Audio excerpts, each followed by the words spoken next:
Welcome to the Soul Craft Your Life podcast. My name is Carmen Marshall, and I'm a life design and manifestation expert, a 7-figure entrepreneur, wellness educator, and a dance teacher. And I'm passionate about helping you create a magical and fulfilling life. Whether you want to discover your purpose, learn how to attract financial abundance, or create more health, balance, joy, and connection in your life, the Soul Craft Your Life podcast has got you covered. 1 part strategy and 1 part soul. Each week we explore both the practical and the spiritual with intriguing experts and fascinating human beings, all sharing their wisdom to help expand what we think is possible for our own lives. The goal? To help you create a life you love on your own terms that stems from your soul. Let's dive in and discover what this life has to offer each of us.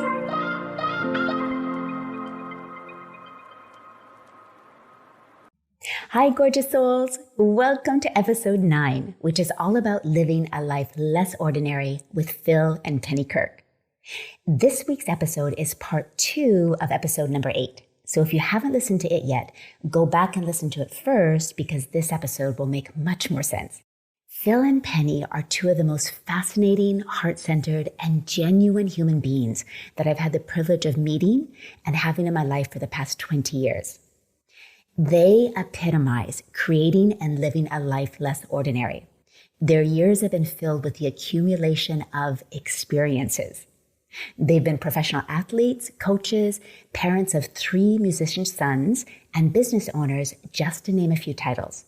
And by choice, they've moved 37 times in their 50 years of marriage in an ongoing quest for new adventure and letting go of attachment to stuff. From New York to New Mexico, from farms to monasteries, from construction companies to manufacturing supplements, from owning the abominable Snowman Lodge to building an international network marketing team, they have lived a rich and varied life with a combined 80 plus years of experience in the pursuit of wellness, purpose, and what truly matters in life. I met Phil and Penny when I was researching what network marketing company I wanted to partner with after selling my first network marketing business. Over the past 20 years, they have not only been the best sponsors and mentors I could have asked for, but they're also 2 of my most favorite people in the world because of their outlook on life, their wisdom, their hearts, and honestly, every time I talk to them, they are always up to something new, unusual, fun, and mind-expanding. All right. Let's dive into part 2.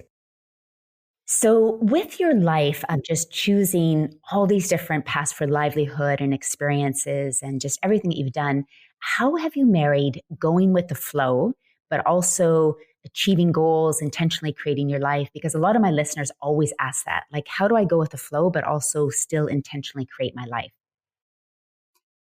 You want to start? Okay, I'll start. That's a big question, and it's kind of subjective because of the nature of it. So, well, right now we're living in a pretty volatile world. I mean, if anyone who's got investments looks at the market, there's huge volatility. It's probably going to continue for some time. We've got a lot of things coming at us really quickly. Things change rapidly. Just look back to the date the pandemic started, and one day we're here, the next day it's declared, the next day we're supposed to wear masks and stay in our house. Who would ever have anticipated that, right? So, you get asked this a lot, Carmen, about, how do you just manage to stay, as you said, in the flow during this? And yet, there's things you have to specifically and concretely do in order to just exist day to day. So I would just have to say that there's 2 things that come to my mind that we have employed. And one is you have to, as best you can, simplify your life. By that, I mean, get rid of things that are extraneous in your life, complications, entanglements. You really have to ask that question, is this something that's serving my life or my family's life? And if not, how can I disentangle myself from that as quickly as possible? So you get down to a life of simplicity, and that has to do with simplicity in the amount of attachment to possessions you have. How many cars do you need? Really, how many cars do you need? How big a house do you need? How many, wardrobes does one need? And it has to do with your desire to have things too. Don't create a monk's life out of this. But really try to disentangle, because life is incredibly complex and it is ever changing. The second thing is being flexible in your life. Trying to be, and that includes, things like being mobile if you need to be, but just being able to go with the flow. A lot of it has to do with flexibility. So, and honestly, it gets into a little bit of a philosophical realm, and that is, attachment to beliefs, and then spending a lot of effort to reinforce and defend a belief. When that belief that you have may no longer fit the situation that you're presently in. And that can be from political views. You've been a diehard Republican or a diehard Democrat for the last 20 or 30 years, and all sorts of things. That doesn't fit anymore. My belief in that party doesn't fit anymore. But you know what? My belief in that other party doesn't fit either. So I've got to change my belief around all of this and start to look at this from a very different viewpoint.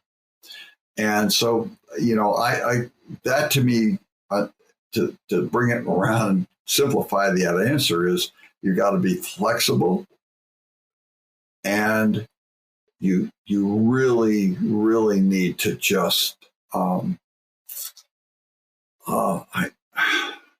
so hard to come up with just one word, but just relax into the situation and remove anything that's extraneous in your life.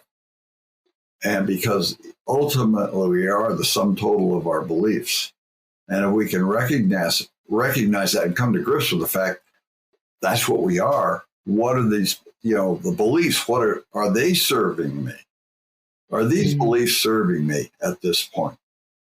And if not, then I got to get rid of them. Man, wow, that opens up another whole opportunity. It opens up another. So you end up with more infinite possibility, and more infinite possibility allows you then unencumbered, unrestricted to act. And I think when Penny and I, the best we've ever done in our lives in terms of livelihood and adventure is when we've come about that next adventure or that next livelihood from that place where it was unrestricted and unencumbered. But I think too, it's really about inspiration and interest. And so going with the flow is recognizing, for one, when you have contracted, when things have contracted around your life, your feeling, your emotional feeling, and there has to become that you're ready to make a change, to start to recognize those markers, and then to look for things that are really interesting to you and that inspire you. And right now, one of the things I was just thinking about is the things that happened during the pandemic that were the unintended consequences that were phenomenal, like the canals in Venice having clear blue water and dolphins coming into them. We saw changes in our environment when we became still, when the cultures slowed down. And then you have an opportunity to look and to feel, what is it that is inspiring you and interesting to then go to the next thing. It was a reset in many ways for the planet and a reset for all of us to take that time, because it is different now. And, to me, going with the flow really is about recognizing where you are, that it's time to make a change, look for the inspiration, and look for the interesting thing that's guiding you, that's drawing you, that's pulling you. There's and in the book, Strength to Strength, it's push, pull, right? Something's pushing you, something's pulling you. And to be aware of those forces in your life, and then look for something that makes your heart feel, full, and your heart sing. That's really it. Yeah, our really close friend, Dr. David Soul, he's such a really extraordinary person, and a very unique human being. A lot of suffering in his life early on. But what he came through and what he does now, he is one of the most gifted healers. He loves what he does. And he puts that love out. And so he said he has a little thing that he does every morning. As soon as his feet hit the floor in the morning, the first question he asks himself is, how many hearts can I touch today? Beautiful. That's so beautiful. That's it. And that's what he does. And he very, very gifted at reading energy. And he sees if someone's heart isn't open, and he said there's no way to exchange with a closed heart. But don't judge the person for having that closed heart at that time. It's just that time, and doesn't mean it'll always be that way. So you're looking to touch hearts, those who are open to that exchange. And I think I said a little while ago about gratitude, being grateful for what you have is great, but that's energy coming in. Then what do you do with that energy? Well, if you can touch someone else's heart, you keep that energy flowing. And he said, and that's when we unify. And he said, if you really think about it, my life is very simple. I'm here to touch people's hearts, and everything else takes care of itself. And I can intentionally create around that. That's what I want to do. I'm doing it as a physician, but that is the vehicle for the intention I've created. And then I allow myself to be in the flow of that intention, and it manifests. So for Penny and I, that was, wow, that's really well put. That's really well put. And so that would be my advice at this time for anyone, and how to live in the flow and yet create intention. You've really brought in explained so well the concept of not being attached, because I always have found that a difficult thing to explain, because, when you think of it, not being attached, like you said, it doesn't have to be living a monk's life. It just means being able to pivot quickly. And then because you're not attached necessarily to physical things or having things or even your mindset. And then if you're following that thread of curiosity, that inspiration that allows you to be directed by where you're supposed to go. Right. And you're not encumbered by things that are, holding you back. And then the idea of, how can I help? How can I touch somebody else's heart? That also is a guiding light as well. Yeah. A teacher we had years ago, this wonderful man, and we really loved him because he was what he preached always. And that whole idea of, you just said being able to pivot and so on. Everything you need to know is absolutely available to you in every moment of your existence. You just have to open your eyes and look, open your ears and hear. Just see it and be it. It's all there, right there. And, there's so much distraction today to be able to live that. And then it's almost comical that we've layered on top of this. You know, if you get really philosophical and move into some of the Eastern philosophy about Maya and illusion, and this entire existence we have is a grand illusion called Maya in their terms. And, we've had Penny and I've had wonderful talks about this with other people about is what we are living in at this moment the sum total of the perceptions of reality of all beings on the earth at this moment in time. Has it created that, and it's constantly changing. So every thought you have, every action you take, everything you do, it does have an effect on the composite reality of our existence, right? So if you think about that, then can we be conscious? Can we be aware? Can we take the time? And what happens when all of a sudden this virtual reality has been superimposed on this other illusionary reality? So we got this social media and this virtual, and what's it called? The meta? No, the metaverse. The metaverse. Mm-hmm. And then we're getting more layers and layers and layers of this. And it boggles the mind. And then we end up living vicariously. And we do. We live vicariously. Yeah. And right now, I think the biggest issue is that most of it that is presented is fear-based. It is to keep us addicted to the feeling of fear.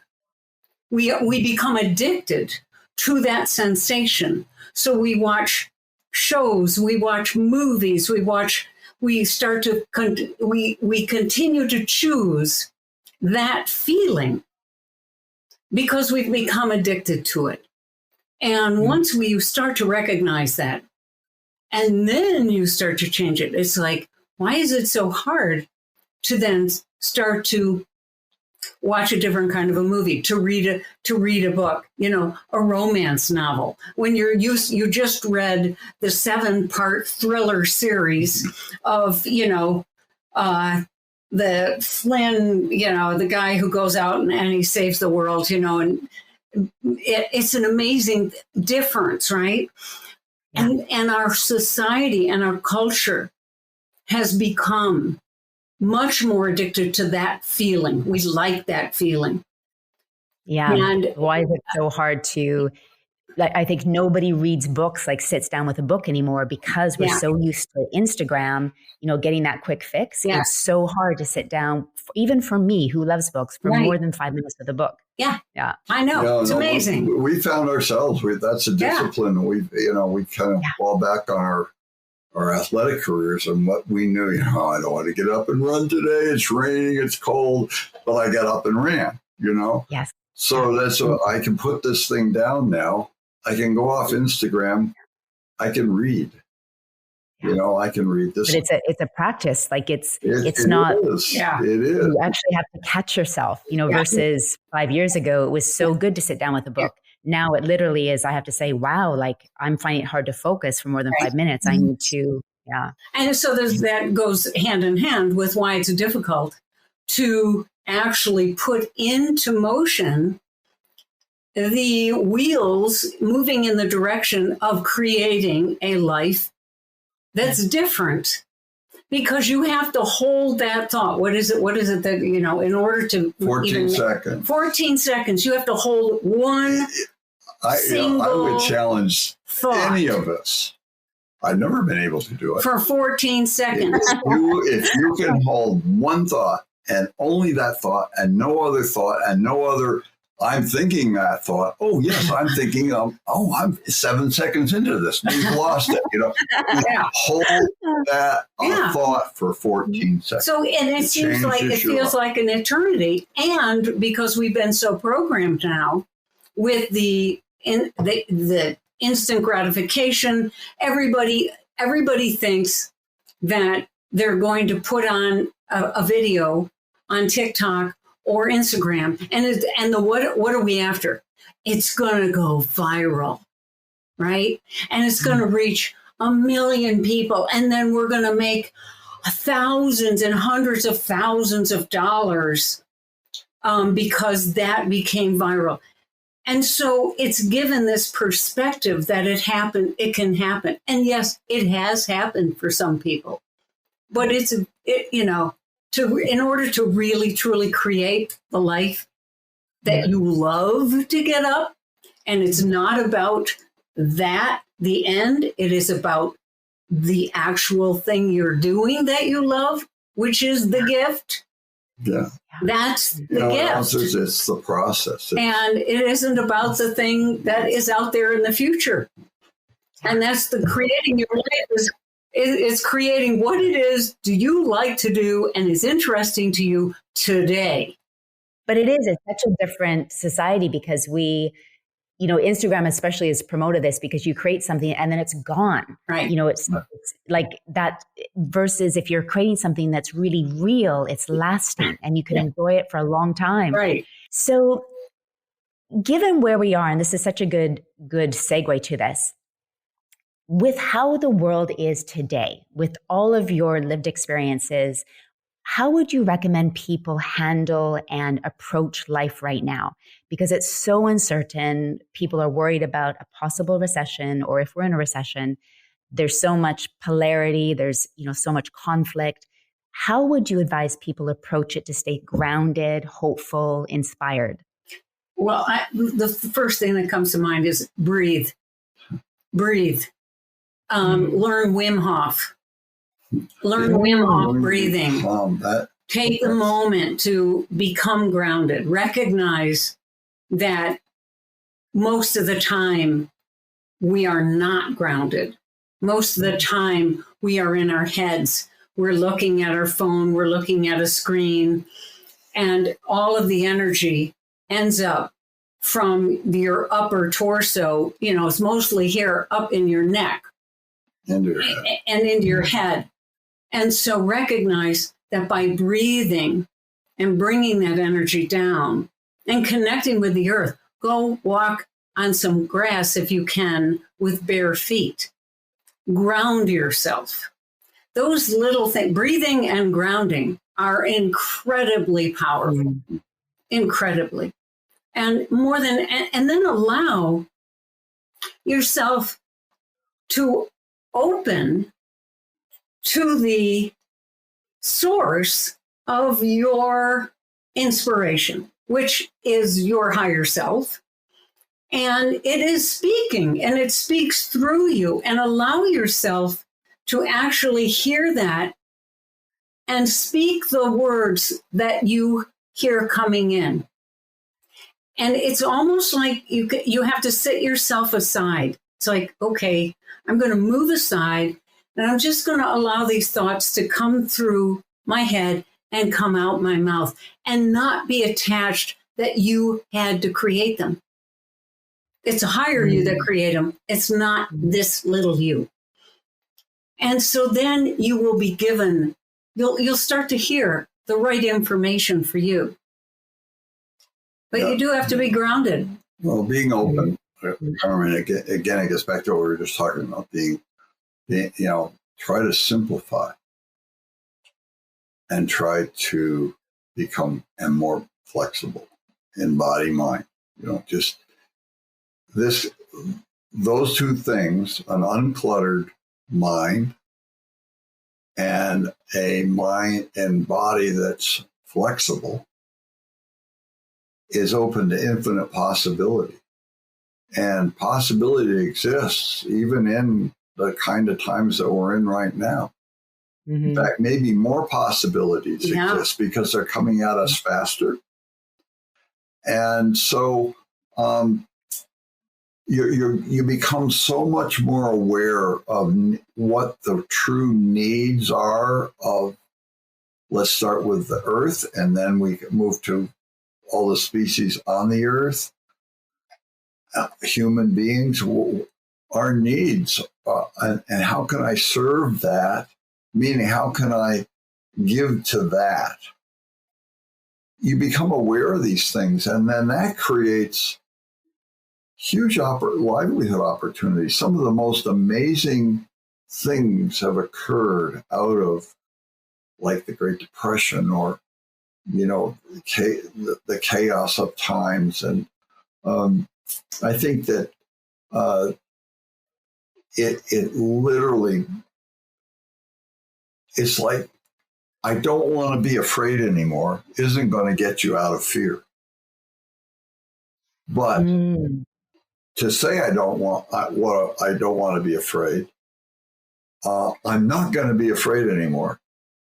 Good. You're not going to be afraid anymore. What is going to allow that to drop away? Time for a quick commercial break. Are you ready to up-level your network marketing business in the last 4 months of the year, the best time to build? Maybe you've outgrown your current rank. Maybe you're just getting started and you want to get started right. Maybe you're tired of spinning your wheels, but you also don't want to give up. And most importantly, maybe you know there has to be a different way to build, one that is strategic, but filled with soul, authenticity, and centered around what you love and believe in. If you are nodding your head yes to any of these things, then my signature 8-week online program, Soulcraft Your Way to 100K, might be exactly what you and your business need. Soulcraft is the step-by-step program I created with everything I did to be a top income earner in 2 network marketing companies, living around the world doing what I love, and in-depth real-time coaching and support from me. It will teach you to do network marketing very differently. It'll get you into action and on track to making 100K per year and beyond, strategically and soulfully. Enrollment is now open, but only for 7 days. So check out all the details at carmenmarshall.com/100K/go2022. And I'll put the link in the show notes too.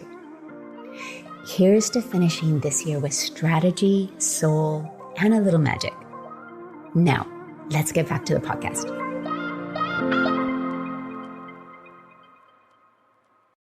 Because most of what I think you were asking, and I know we're asked this, and I'm sure you are too, Carmen, in the times we're in today, people are,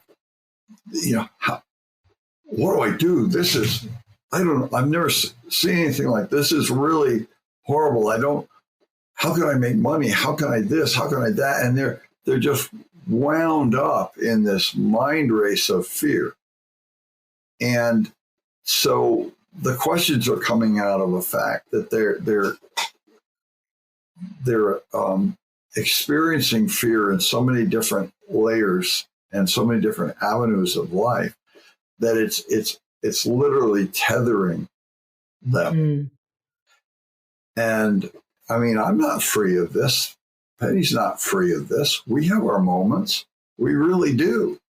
And we have to go through a discipline ourselves of letting it go. And it gets back down to, okay, as Penny said, breathing, focusing in on something else, saying to yourself that there's little, that book, that Helmsetter book we used to talk about years ago, Carmen, or what you say when you talk to yourself. Oh, yes. Yeah. And we used to talk about that when we were back when we did those programs together. And we used to say, okay, we used to teach this to people, what is going on in your head right now? What are you saying to yourself right now? And that to me is the crux of it all, because we've met certain people in different parts of the world, and I think you probably have too, that know in these cultures that were really suffering. But there was this, they weren't suffering at all. And they were able to release this fear. They didn't fight it, because that's never going to work. That just reinforces the opposite. Wars have never accomplished much except conquering of one at the expense of one for the aggrandizement of something else. This is about letting it go, letting it dissolve, breathing it away. Of course, meditation, that word is so used and to the point of maybe being misused, but it's being able to sit quietly and develop a way of clearing one's mind and then just allowing things to come in. Nothing will come in if you can't put more water in a glass that's full.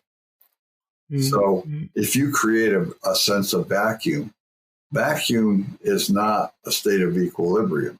Vacuums want to be filled. So if you can empty yourself of fear and create that vacuum, essentially, and you can allow it to fill with something else. And I think that it gets us back down to feeling versus thinking. What's running the show? This is a debate that goes on. Is it the mind or is it feeling? What are we designed as human beings? I, over the years, have moved out of a overeducated intellectual upbringing to realize that it's the sense of self-feeling. And then the mind is just an instrument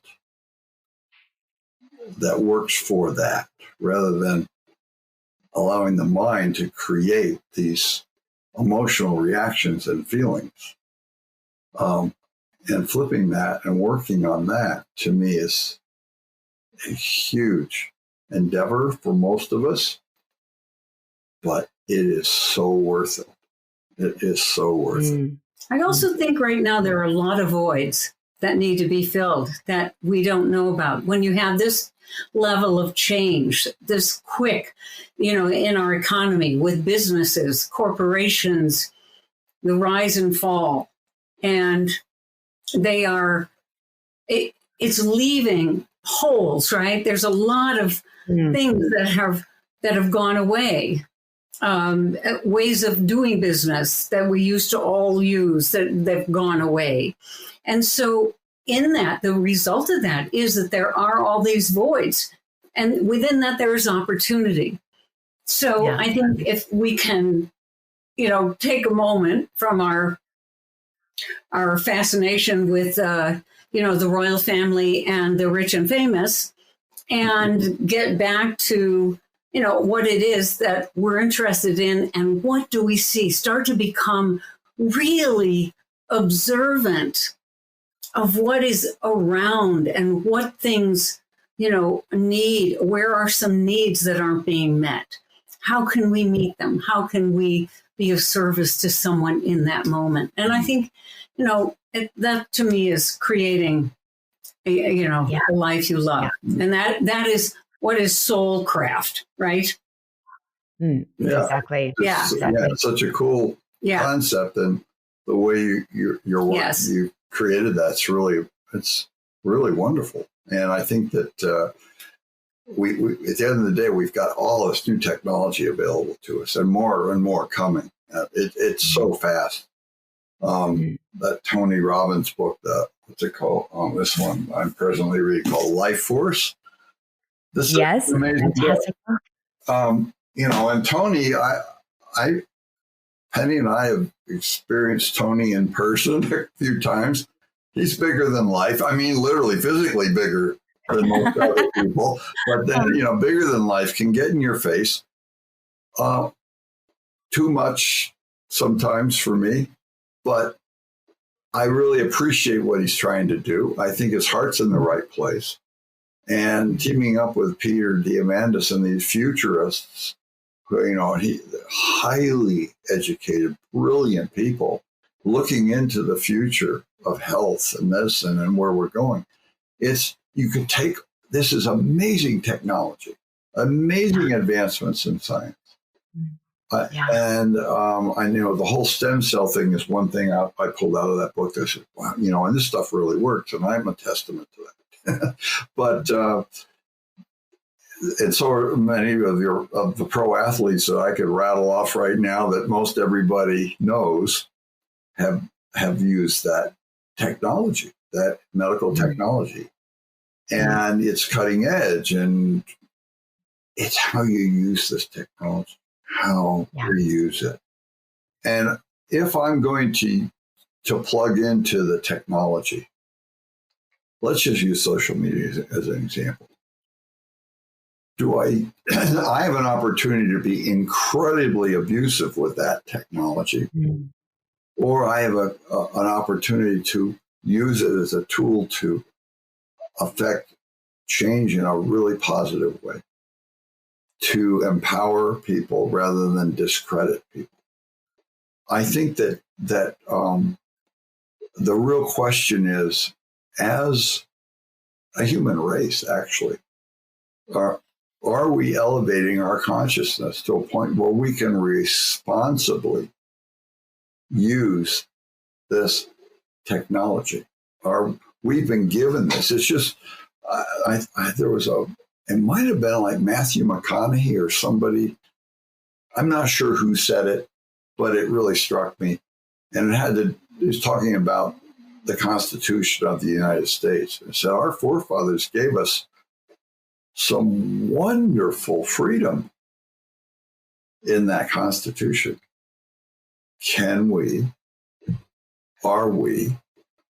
Will we be responsible and accountable for those freedoms that we've been given?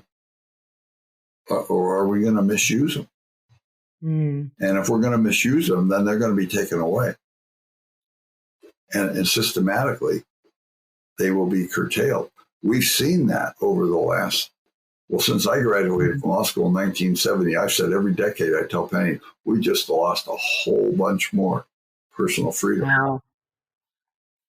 And, Supreme Court decisions or even decisions on local levels. And we can reverse that as a community of people, as a country, as a global population, if we decide to become more accountable. And I think right there, Carmen, I think about the work that you do. What is the very first thing that someone has to do? They have to accept the responsibility of creating it, which is really scary because there's no one else out there who's going to do it for you. Yeah. You can be given advice and guidance, but it is ultimately up to you as an individual. And for a lot of people, that's a very scary, scary moment. It's interesting. I know that artists talk about what is the scariest moment is when they have a giant white canvas in front of them. They just gessoed the camera. Okay. And it's this perfect white thing. And then they have to create. They have to do something. And whatever is on there, they are responsible for. And I think it's the same, creating anything, creating a business, creating your life. Yes, you have support, but ultimately it is the responsibility is right here. That term, the buck stops here. It does. Yeah. And it's such an important concept that full responsibility for your life. No one is coming to save you and there's no one to blame. Like, you are responsible in everything. It's you create and don't blame anyone else for your situation, because you can always. And your health. It's like, yes. Yeah. It's like, Carmen, who is present in all those situations in my life? Who's the common denominator? Yeah. Yeah. There we are. Yeah. And I think entrepreneurial people who choose that route and who create something like that, they're well aware of this. Yeah. It's very liberating too. Yeah. You know, like if you can step into that, it gives you so much inspiration. Like, wow, I can affect my life versus I'm being affected. Right. That's a totally different position. It's so empowering. Very. Yeah. And there's always struggle involved. Yeah. There's always challenge involved. Yeah. It's how are you going to do? What are you going to do with that? Are you going to embrace it? You know, like Penny, what did she say yesterday? That's not fear, that's excitement. Yeah. You know, how are you going to, wow, now what am I going to do? Wow, man, this is that great movie with Dustin Hoffman, Wag the Dog. That every time an obstacle came in his way, he would, oh, well, we could just do this. Oh, well, we could go do this. And it was like this little metaphor for life, is that we these things come at us or sometimes we're blindsided. Sometimes they're big events. So there's a great Colin Ray song. And in the song, the lyrics are, it's like, I prayed to God to give me strength, but God gave me obstacles that I had to overcome to become strong. And I mean, the lyrics, they go along just like that. It's like I had to actually work through these issues in order to gain the thing I was praying for. And in the end, I got it. Well, they say when they study happiness that it's people are the happiest when they have a goal. And then when they, of course, attain it, and then they set another goal. And not that you're not happy, you know, it's not that you always have to keep achieving, but it's that you have a goal that you're working towards and you're enjoying the journey as well. But we have to have goals as human beings, otherwise we feel listless. It's like the old story, when people retire, they die shortly, you know, because they don't have any more goals. Yeah, or purpose. You know, the goal has to be purpose. Yeah, very well said. You know, and in our life, Phil and I certainly have chased a lot of goals, and we've had the experience of achieving a goal and setting another goal before we've even appreciated. And that's a real pitfall. Is that all there is? Like, you know. Well, wait a minute. Because, we built it up to be bigger than it really is. Yeah.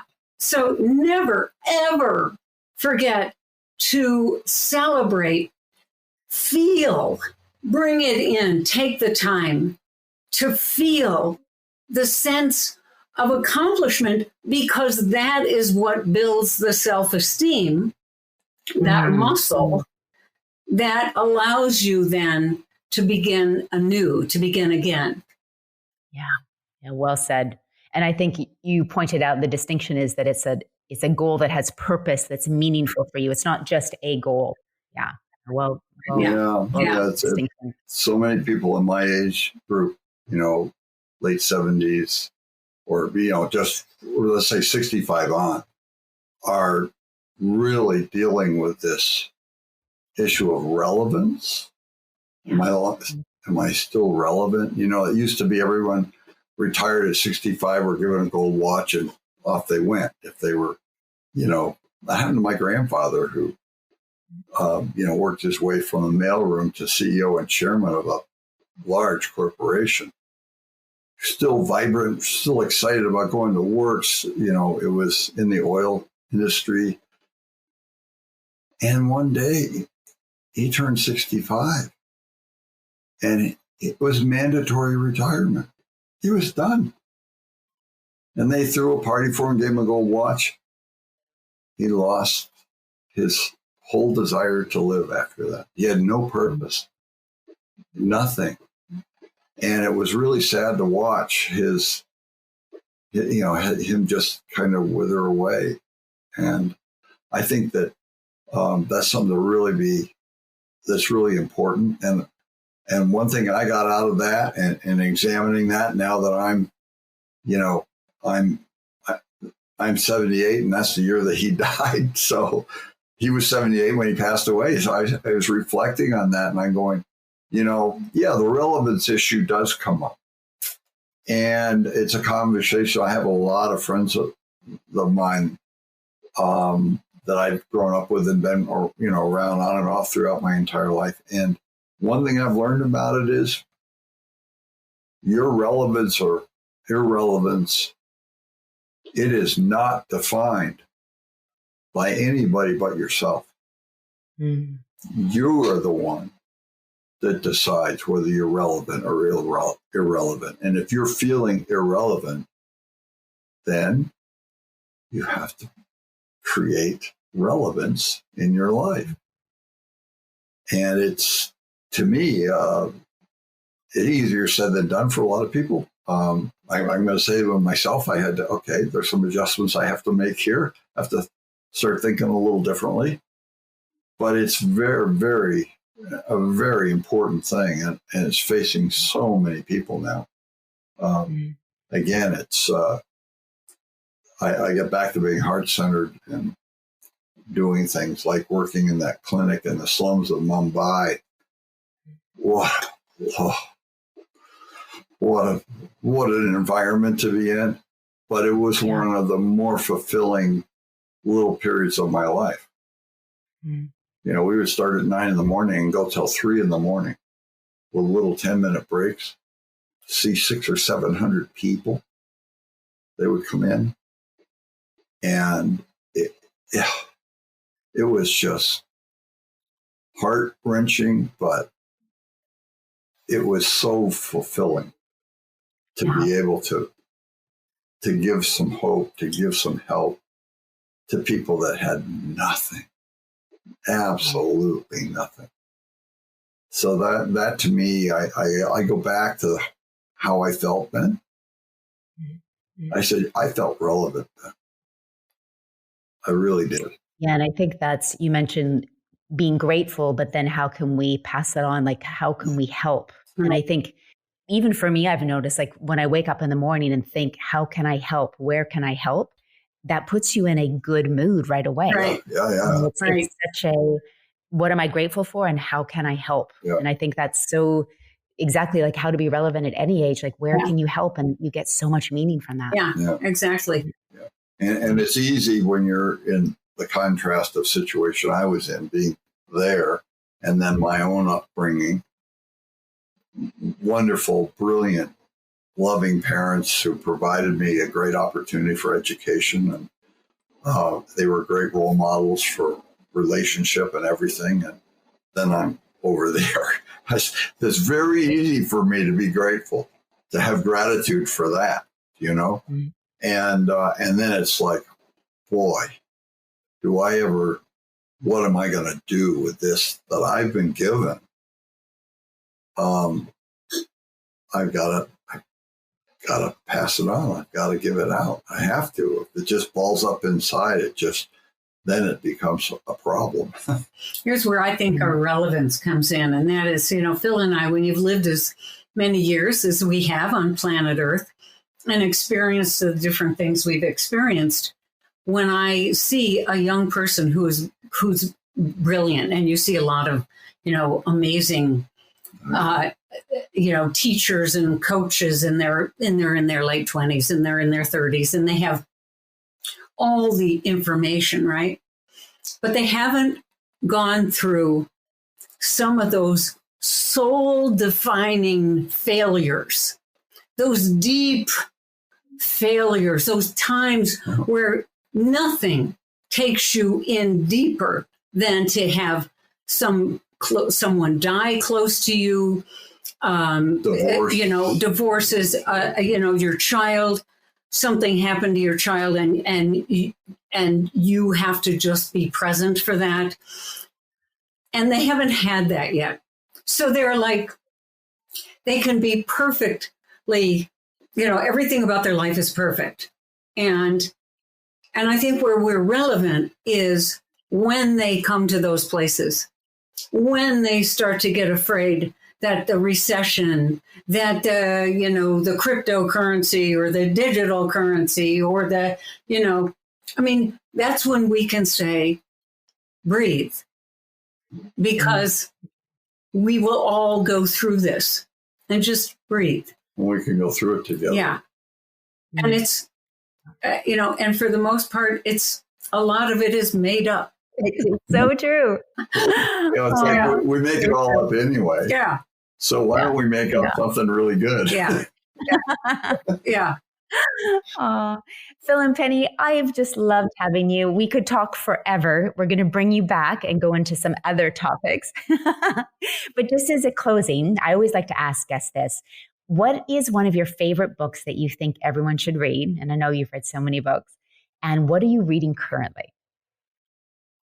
Well, I've got 3 going right here now. And one is, I'm not doing so much of any fiction anymore, because I realize that life is way more interesting than any fiction I can read, right? But I'm really still interested in learning things. And so this book by Tony Robbins and Peter Diamandis called Life Force, I think if you really want to know what's going on at the cutting edge of medical research and applying certain of those principles to your own life, this is a great thing. It's almost like a reference manual, actually. Mm-hmm. And then I'm going to bring this one up, Karen. It's a little bit out there, but I've got a friend in Colorado. We love those. Okay. Take us out there. Okay. I've got a friend in Colorado who I love dearly. Larry, you know him. And he's an engineer and a kind of self-proclaimed physicist, theoretical physicist. Had a really, really good friend who was an absolute genius, astro-theoretical physicist who worked with the government for many, many years. He's since passed away. But through all those connections and everything, we had some opportunities to talk about some really out there stuff, like anti-gravity machines and all this stuff. So he told me about this book. I'll hold it up. It's called The Secret Journey to Planet Serpo. It's written and I'll put this in the show notes so everyone can get the exact title. Oh, fantastic. All right. So anyway, it's a really interesting read. It has all, and I live in New Mexico with Penny and I, and it starts with that Roswell crash in 1947. This whole extraterrestrial thing, and anyway, it's based on a lot of stuff that's been debriefed, let's say, or made available to the public, thousands of pages of information. And this man did research and wrote a book, and it's very, very fascinating. It just expands the mind. I say, wow, look at now we got some interesting possibilities. So those are 2 that I'm working with, and then there's a bunch of others, but those are the ones I'm presently involved in on a day-to-day basis, let's say. So here's what came into my head, because this is, again, getting out of my own way. So Mutant Message from Down Under. And probably, Carmen, it's because you're there. Yes. And it's about traveling with the Aborigines. Such a great one. It's an amazing, amazing book. So I particularly love to read books that totally expand my thought process about something. And, whether someone's going to say, oh, that's absolutely not all true, or it is true, I don't even care. It's how I feel when I read something like that, because it gives me this feeling of inspiration about what is possible. And the other thing that I'm doing is I'm actually watching YouTube things on how to change the carburetor on our weed eater machine that I did the other day. So I'm very proud of myself. So I'm really so proud. I've been watching YouTube, how to fix, mechanical things. And so I'm having fun doing that because, again, we said we're on a farm. We have grapes. We've got fruit trees. We have some equipment and it breaks down. And, to me, that's like, I can learn how to fix this. And you got to figure it out. I love that. Yeah. And that it brings us full circle to you both are just always learning, doing different things, exploring. And I just adore that about both of you. Thank you. So thank you so much for coming on. And we are definitely doing a part 2 and delving into the very interesting things. So stay tuned, everybody. Carmen, thanks so much for inviting us. This is our first podcast. It was really fun. Very fun. And I can't think of anyone better to do it with than you. And I'm going to keep encouraging you guys to come out with your own podcast too. So stay tuned, everybody, about that as well. All right. Lots of love. Bye for now. Bye-bye. Take care. Bye. Thank you so much for listening. And if you enjoyed this episode, I'd absolutely love if you left a review on iTunes. It really helps me to get the podcast out there to support more people just like you to create soulful lives. And as a thank you, I'd love to send you my 20 personal affirmations for manifesting an aligned, magical, and fulfilling life. To access this freebie, simply send a screenshot of your review to soulcraft@carmenmarshall.com, and I'll send you my favorite affirmations and mantras straight to your inbox. All my love, and I'll see you on the next episode.